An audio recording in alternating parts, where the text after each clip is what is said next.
Welcome to our show. It's the last part of our 5-part series of the Functional Constituency's Legislative Council Election 2016 analysis. Today we're going to talk about the super seats, and I'm Vincent Wong, founder of Solution on Wheels and founder and editor-in-chief of Harbour Times, Mr. Andrew Work. Welcome. Thanks for joining us for 5 episodes. I know the series is long, but I promise if you really take into our analysis, you will have a very good background about this. What's happening in the functional? Basically, it's ridiculous functional constituency election. I mean, it's so difficult to comprehend. Yeah. And the construction of each constituency could be so different. Anyway, but you know what? Before we talk about the super seats, we must talk about district council first. District council first, yeah. Because the super seats is district council second.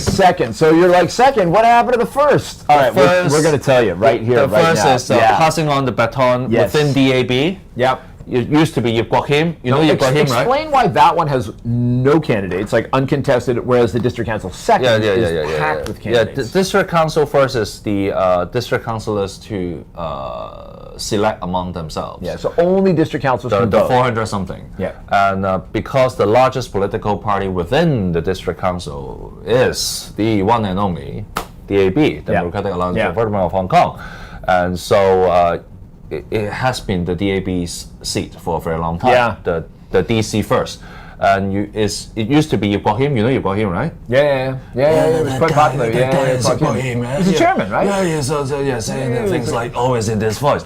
He is retired, and he is passing on the baton to not his protege. It's interesting. Yeah.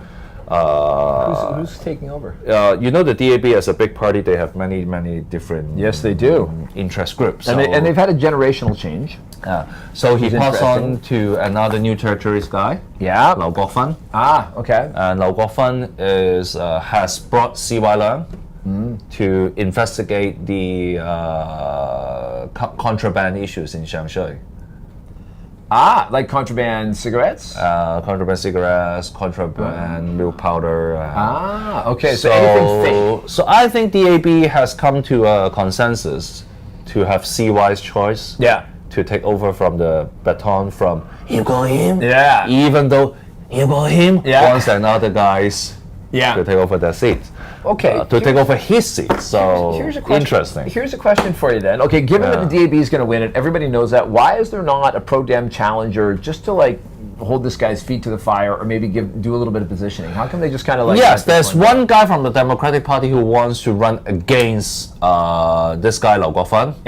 And he decided that he has absolutely no chance. And granted. And exposure-wise, he would rather pick another constituency, which is Au Lok Hin. He is now running against a Liberal guy. Okay. Which we talked about in the first episode. Right. Okay. Gotcha. Yeah. Gotcha. But there was they couldn't find a second person to run in the district council first. This is why the Democrats are not being that effective in campaigning. Anyway, we talk about the super seats. We got 9 candidates for 5 seats. They used the proportional representation system.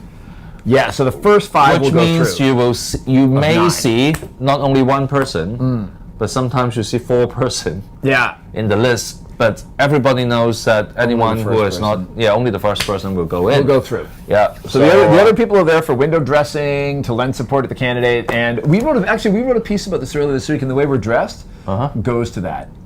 Yeah, because we said our story was that we said the Democrats were bringing their own kryptonite to the super seats. So if I'm the super, you're the kryptonite. Oh yeah. So okay. Anyway, so what's that all about? What am I talking about? 9 seats. No, 5 seats, 9 candidates. And in the past, Pandem got 3. Yep. And of the 3, Democrats got 2. Yep. And the other 2, pro-establishment, and DAB got 1. FTU got not the FTU, but 工聯會 got the labor union got the second one. Yeah. Anyway, the pro-establishment labor union. Friendly. So, but here's the thing: this is a complete reversal of strategies between the pro-establishment and the pro-establishment and the Pandems this time. So last time, the pro-establishment ran too many candidates, split the vote. They only got 2 people through. And the Pandems were very disciplined in terms of the candidates they ran. They ran 3 strong slates, and they all got in. This time, they've gone back on a successful strategy. Pro-establishment are sending out 2 candidates from the same party. Yep. Starry Lee, chair lady of the DAB. Yep. And also the rising star from the New Territory East election back in February this year, Holden Chow. Yeah. Holden Chow is actually quite prominent in the English language media as well.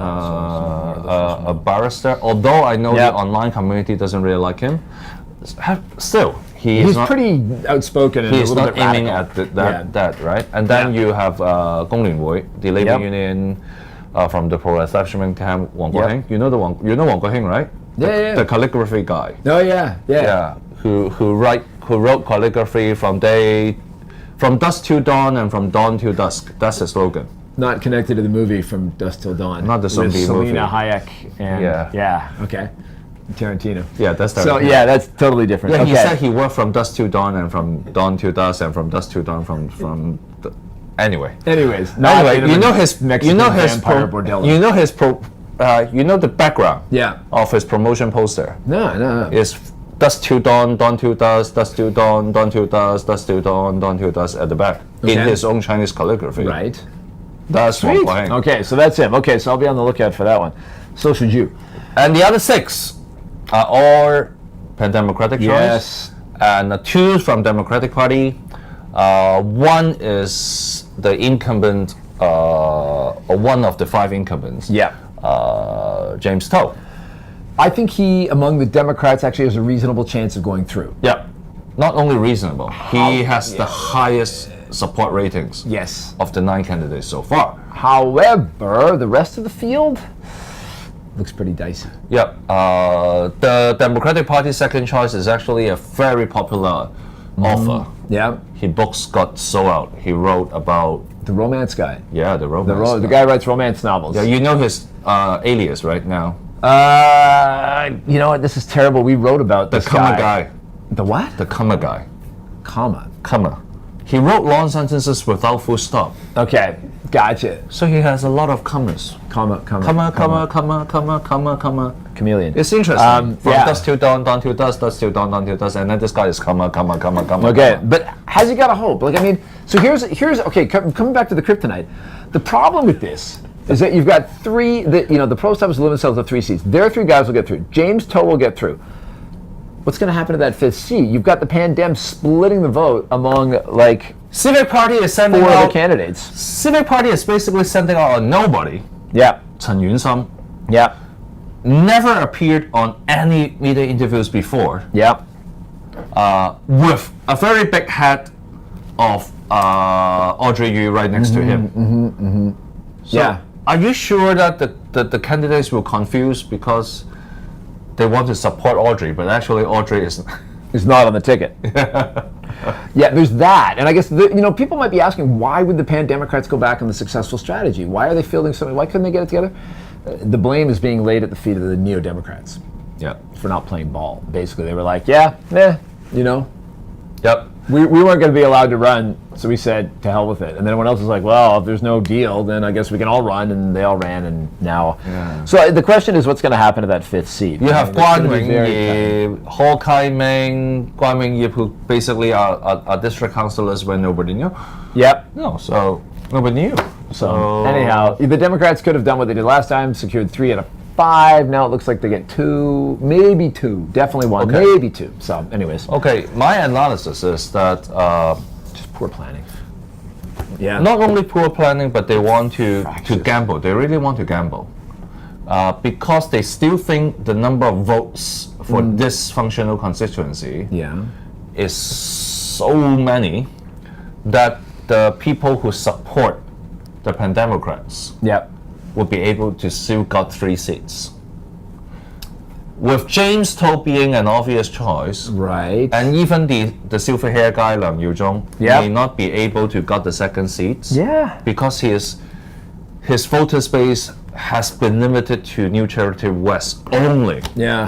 So what the Pan-Democrats, especially the New Democrats, thinks, the younger ones, thinks that they might be able to gamble and got into these 2. And they are nobody to supersedes. So that's why everybody gambles. Yeah. All right. And you know what?